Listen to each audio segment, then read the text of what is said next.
அனைவருக்கும் இனிய இரவு வணக்கம். ஸோ நம்ம இந்த வீடியோ பதிவில் பார்க்க இருக்கிறது டிசிசிபி ஃப்ரீ டெஸ்ட் 11க்கான கொஸ்டின் வித் ஆன்சர்ஸ் தான் நம்ம இந்த வீடியோ பதிவில் தெளிவாக பார்க்க போகிறோம்.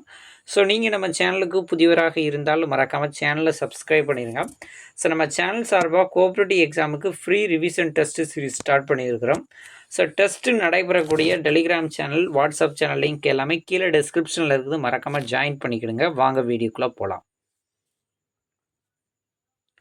2 அல்லது அதற்கு மேற்பட்ட தகுதியுடைய நபர்கள் சட்டப்படியான நோக்கத்திற்காக செய்து கொள்ளக்கூடிய ஒரு உடன்பாடை ஒப்பந்தம் என்று அழைக்கப்படுகிறது.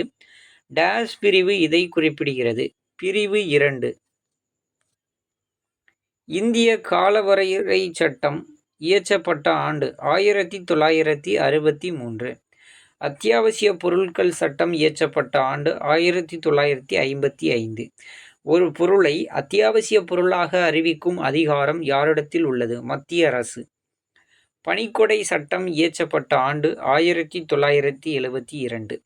பணிக்கொடை சட்டத்தின்படி ஒரு நிறுவனம் பணியாளருக்கு வருடத்திற்கு டேஷ் நாட்கள் ஊதியத்தை பணிக்கொடையாக வழங்க வேண்டும். 15. ஒரு நிறுவனத்தில் டேஷ் ஆண்டுகளுக்கு குறையாமல் பணியாற்றி உள்ள பணியாளர்களுக்கு பணிக்கொடை பெற தகுதி உள்ளவர்கள் ஆவார். 5 ஆண்டுகள். டேஷ் பணியாளர்களுக்கு மேல் பணிபுரியும் நிறுவனங்களில் பணிக்கொடை பெறுவதற்கு தகுதியுடையவர்கள். 10.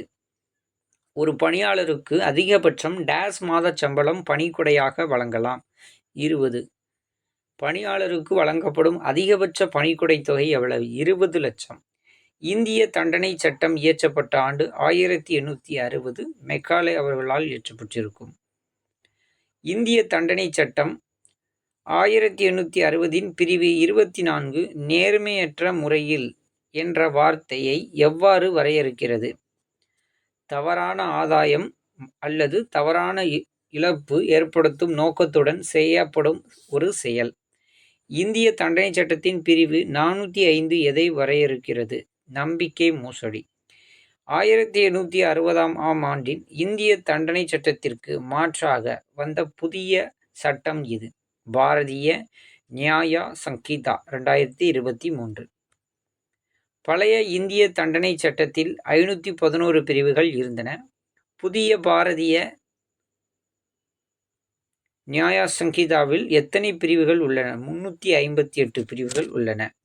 பிஎன்எஸ் மோசடி குற்றத்திற்கான பிரிவு என்ன? 358.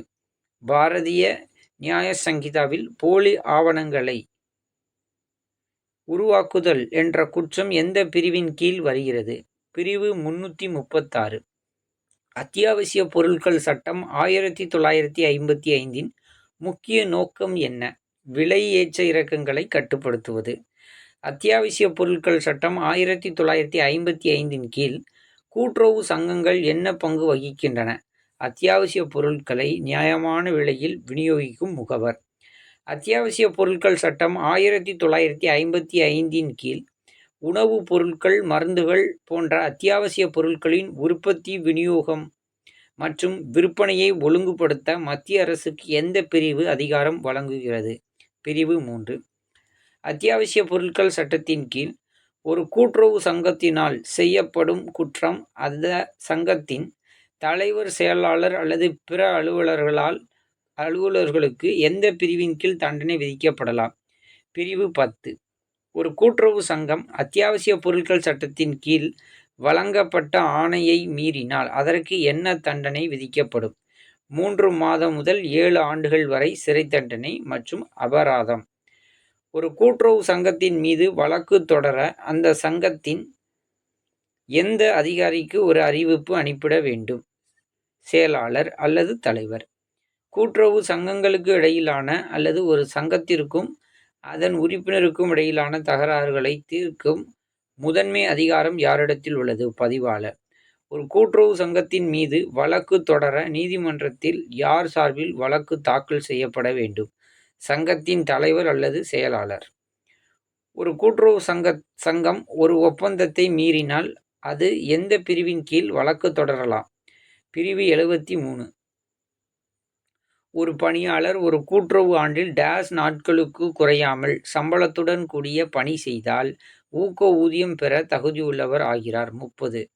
ஒரு கூட்டுறவு சங்கத்தில் லாபம் இருந்தாலும் இல்லை என்றாலும் குறைந்தபட்சம் டேஸ் சதவீதம் ஊக்க ஊதியம் வழங்க வேண்டும். 8.33%. தமிழ்நாடு கடைகள் மற்றும் நிறுவனங்கள் சட்டம் எந்த ஆண்டு இயற்றப்பட்டது? 1947. இந்திய ஊக்க ஊதிய சட்டம் இயற்றப்பட்ட ஆண்டு 1965. தமிழ்நாடு கடைகள் மற்றும் நிறுவனங்கள் சட்டம் 1947 முக்கிய நோக்கம் என்ன? தொழிலாளர்களின் பணி நிலைமைகள், ஊதியம் மற்றும் விடுமுறைகள் ஆகியவற்றை ஒழுங்குபடுத்துதல். தமிழ்நாடு கடைகள் மற்றும் நிறுவனங்கள் சட்டம் 1947 படி ஒரு தொழிலாளியின் தினசரி அதிகபட்ச வேலை நேரம் எத்தனை மணி நேரம்? 8 மணி நேரம். தமிழ்நாடு கடைகள் மற்றும் நிறுவனங்கள் சட்டம் 1947 படி வாராந்திர விடுமுறை தொடர்பான விதிகள் எந்த பிரிவில் உள்ளன? பிரிவு 11. டேஸ் வயது நிரம்பாதவரை வேலைக்கு அமர்த்துவதை தமிழ்நாடு கடைகள் மற்றும் நிறுவன சட்டம் தடை செய்கிறது. 14. டேஸ் காலத்திற்கு மேல் ஒருவர் ஒரு நிறுவனத்தில் பணிபுரிந்தால் எக்காரணத்தை கொண்டும் முன் அறிவிப்பு இன்றி வேலையிலிருந்து நீக்கக்கூடாது. 6 மாதம். இந்திய கால வரையறை சட்டம் 1963 படி ஒரு வழக்கிற்கான கால வரம்பு முடிந்த பிறகு தாக்கல் செய்யப்படும் ஒரு விண்ணப்பம் அல்லது வழக்குக்கு என்ன நடக்கும்? நிராகரிக்கப்படும். ஒரு கூட்டுறவு சங்கத்தில் உள்ள கடன் வசூல் வழக்குக்கு கால வரையறை சட்டத்தின்படி பொதுவாக எத்தனை ஆண்டுகள் கால வரம்பு? 3 ஆண்டுகள்.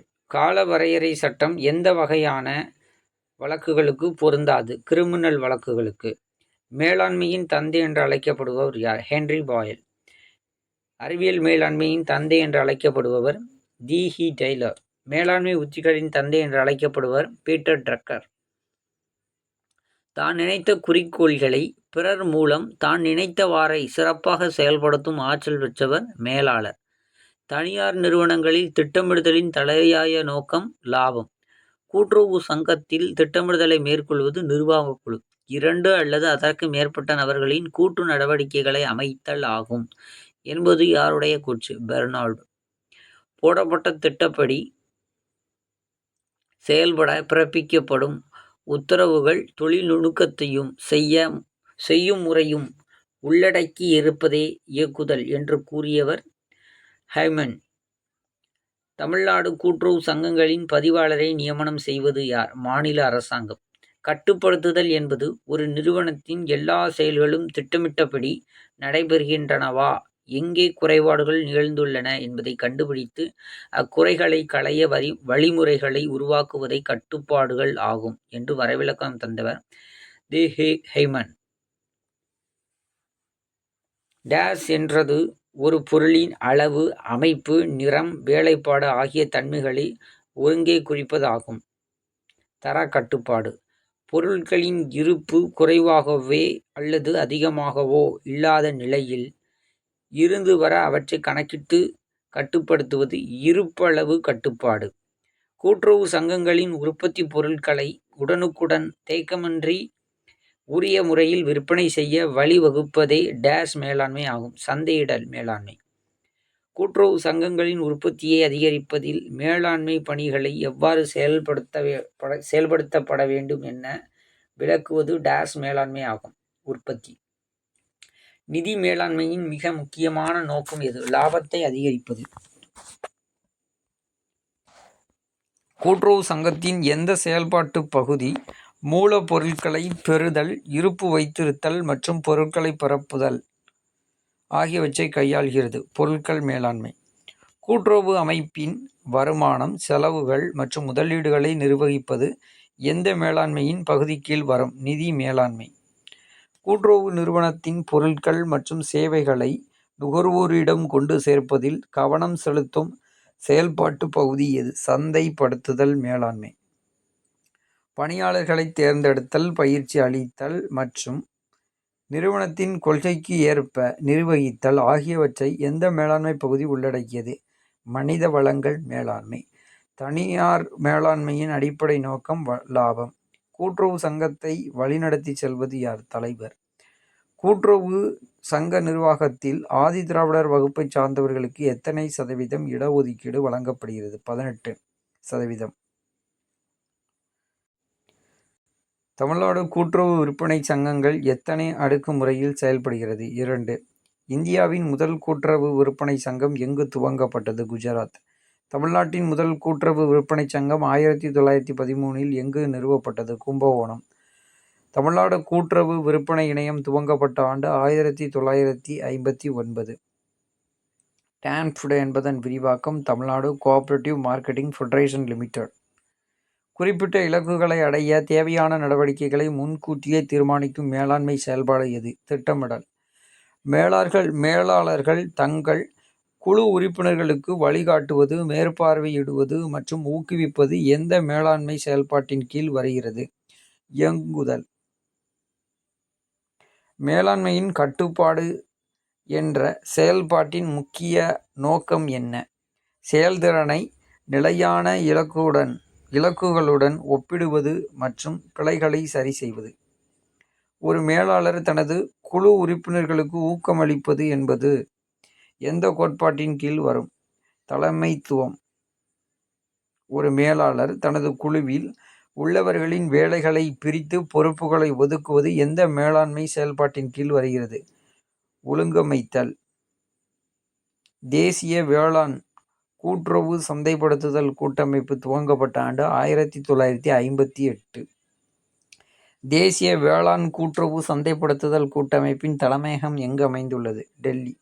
ஆபரேஷன் கிரீன்ஸ் திட்டத்துடன் தொடர்புடைய கூட்டுறவு அமைப்பு எது? நாஃப்ட்.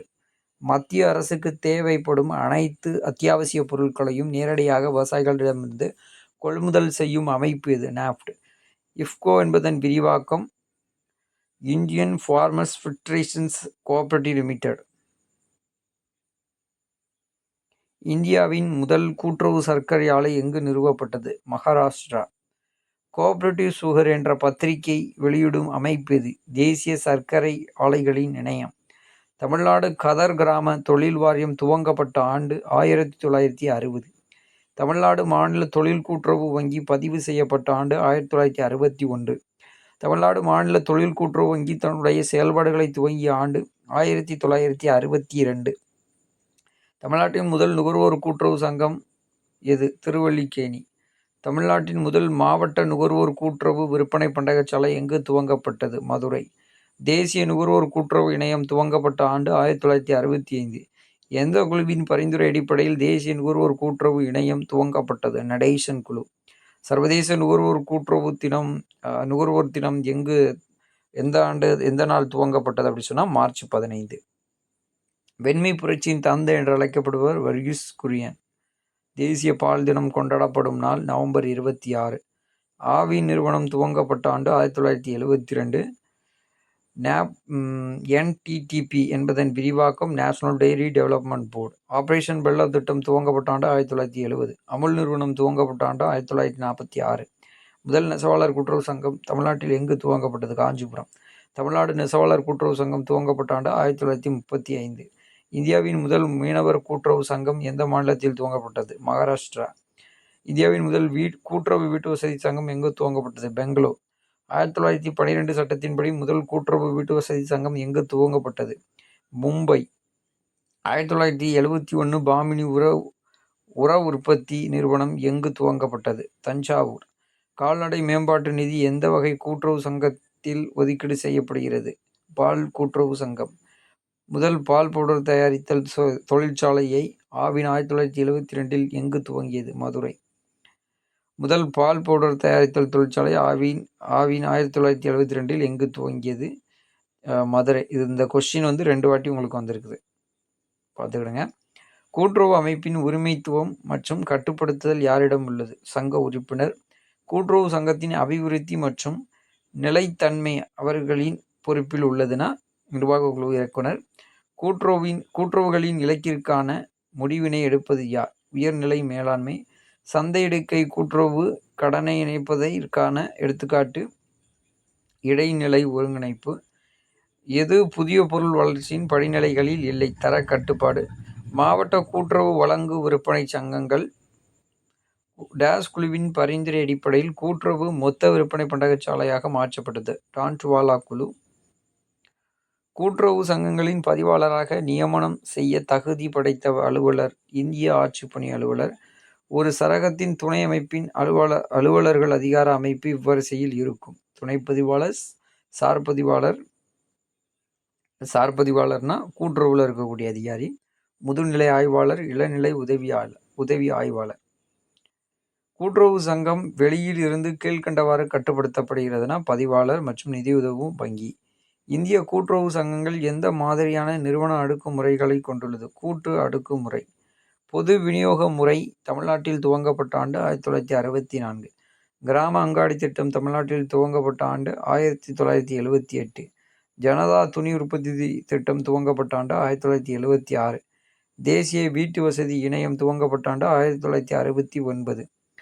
பொதுவான பொருளியல் தேவை என அத்தகைய தேவை உடையவர்கள் தாமாகவே தம் முன் ஏற்படுத்தி கொள்ளும் ஒரு விரிவான இயக்கத்தின் ஒரு பகுதியே கூட்டுறவு ஆகும். இவ்விளக்கத்தை அளித்தவர் யார்? வி.எல். மேத்தா. மேலாண்மை என்பது ஒரு பலநோக்கு நடவடிக்கையாகும். இது நிறுவனத்தின் தொழில் பணியாளர் மற்றும் மேலாளர்கள் ஆகியோரையும் நிர்வகிப்பது ஆகும். மேலாண்மை குறித்த இந்த விளக்கம் யாரால் சொல்லப்பட்டது? ட்ரக்கர். அமுலுடைய அந்த ஃபுல் ஃபார்ம் என்ன? Anand milk union limited. மாநிலங்களுக்குள் மாநிலம் என்று அழைக்கப்படுவது கூட்டுறவு. பொது விநியோக திட்டம் குறித்த புகார் தெரிவிக்க பயன்படும் நம்பர் என்னன்னா 1967. ஒரு கூட்டுறவு சங்கத்தின் முகவர் யாரால் நியமனம் செய்யப்படுகிறார்? சங்கத்தின் உறுப்பினர். மூலப்பொருள் மேலாண்மை ஒரு நிறுவனத்துடைய டேஸை உயர்த்தின உற்பத்தி திறன். மொத்தம் ஒரு 121 கேள்விகள். இதை தெளிவாக படிச்சுக்கிடுங்க. மற்றொரு வீடியோ பதிவில் உங்களை சந்திக்கிறேன். நன்றி, வணக்கம்.